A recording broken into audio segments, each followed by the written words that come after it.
the Honorable Mayor of Los Angeles, Karen Bass.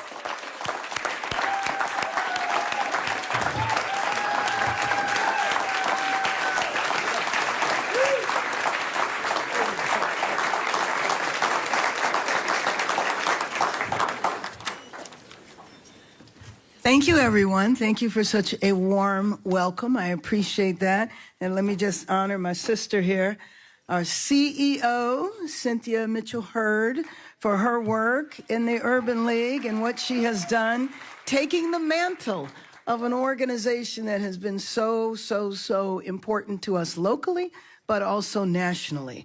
And then I also want to just thank and acknowledge all of the various community leaders that are here that have been participating since this morning for the work that you do on behalf of Angelenos, period, but especially on African-American Angelenos and in relation to this report.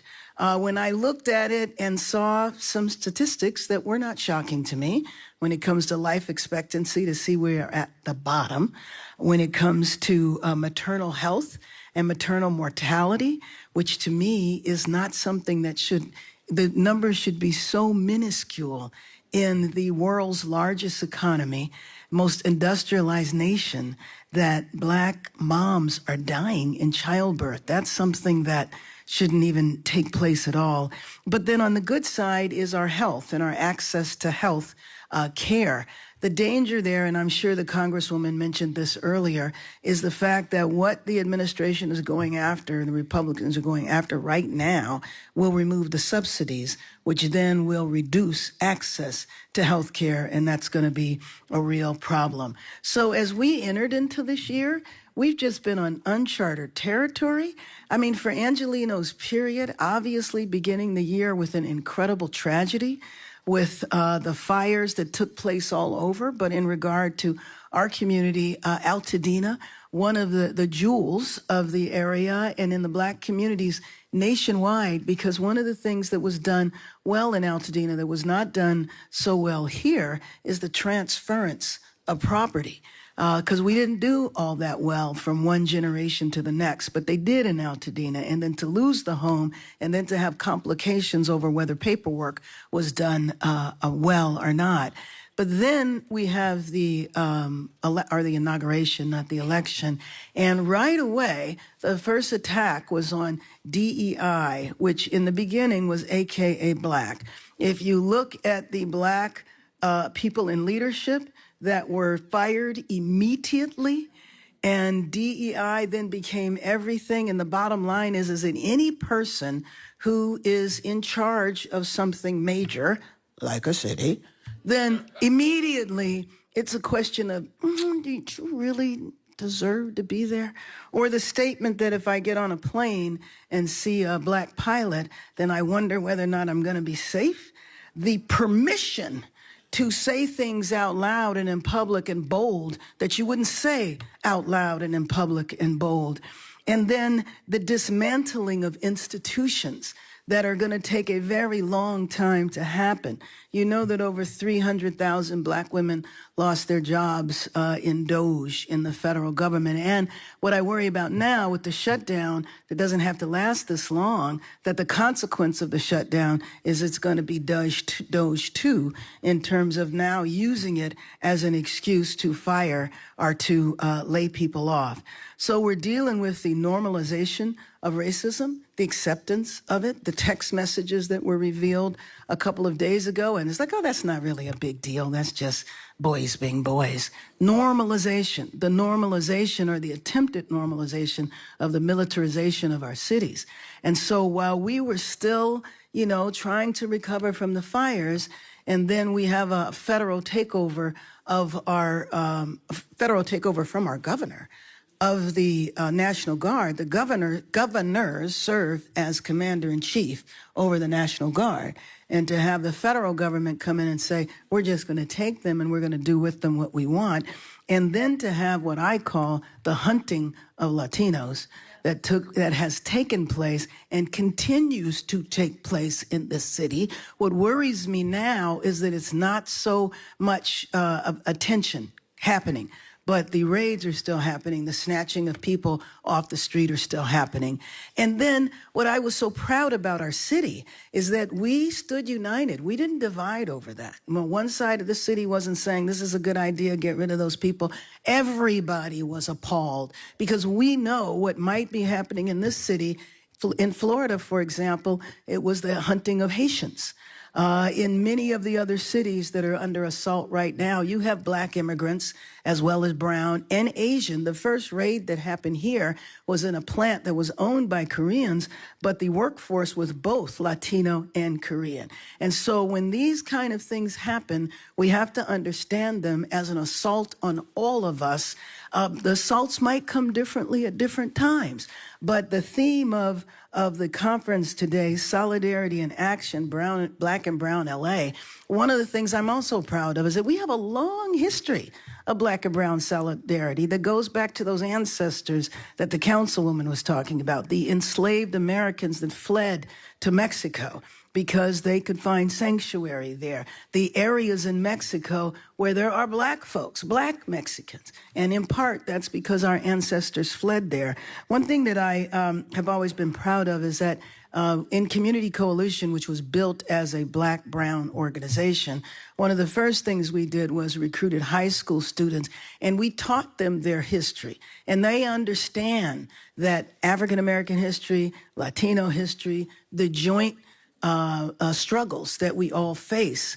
And the whole goal was and is to raise a generation of young people who understand their relationship to each other and that they build a bond and they don't allow that bond to be broken. But, you know, I just think that it is very important that we recognize the gravity of what is happening right now. And for the young people that are in the room, one concern I have is that the understanding of history and why you need to know history. And the fact that we've had raids before, we've had mass firings before. There were moments like this in our history. That's why I was so appalled. I lost it when at the Japanese American Museum, because when ICE went over there, you know, with staging their disruption of the governor's press conference, you know, I was absolutely outraged because they were on hallowed ground. That's sacred ground right there, where that Japanese American Museum, it was built where the Japanese were rounded up in buses and taken off to internment camps. I grew up hearing those stories from my mother about how one day she woke up and her Japanese neighbors were all being taken away, their stores were seized. And so it's important to know history, and the reason for it is because history provides you guides with how we will survive this. And I say that to young people because I don't want you to become so demoralized, to think like your world is ending and all of that. We really will survive, but we do have to be united. We have to understand history so we see the pathways. For example, the movement, the civil rights movement, which when I was a teenager, I didn't understand because, you know, kind of like the generation now. I want more. We're not going to sit down at counters. We're going to protest. Anyway, but that whole movement raised U.S. apartheid, which was called Jim Crow, as a moral issue. And when the cameras were there and people saw what was happening, that helped lead to a change of not just the country, but it also was a shock to the world to know what was going on here. And I think the same thing holds. Looking at protests that is nonviolent, direct action, and I do have to acknowledge one of our leaders in this movement just passed away just a week ago, Kent Wong, somebody who I just thought the world of. He worked a lot with Jim Lawson and was very committed to the next generation understanding how to build that movement. Because what I worry about in the protests is I worry about the anger and people like taking it too far. What worries me is that this administration is trying to egg us on. Egg us on, come on, bring it, so that I can, number one, hit you with federal charges that you might pass, you know, you might get off, but what's going to happen to your life in the meantime? What's going to happen to your family's income? The long range thing that they want to see the protests, because then it is used as an excuse to raise bigger issues, like maybe we should have the Insurrection Act. and the military just, be able to come in. But what is happening now is the systematic normalization of law enforcement in our cities. I was worried when I saw tourists taking pictures with the National Guard. And it's like, no, this should be outrageous. We can't normalize this. We were the first testing ground. And as an Angelino, I'm very proud that we stood together, but also that the entire nation is looking at us. How did they do it? How did they survive? A few days after the first raid, I was on a Zoom call with over 120 mayors wanting to know, what's going to happen, because we know this is going to come to our town. So let me just wrap up and say that we are in uncharted territory, and it's important that we understand the global impact, meaning not just the phenomena that's happening on one day, but in what bigger context does this phenomena fit?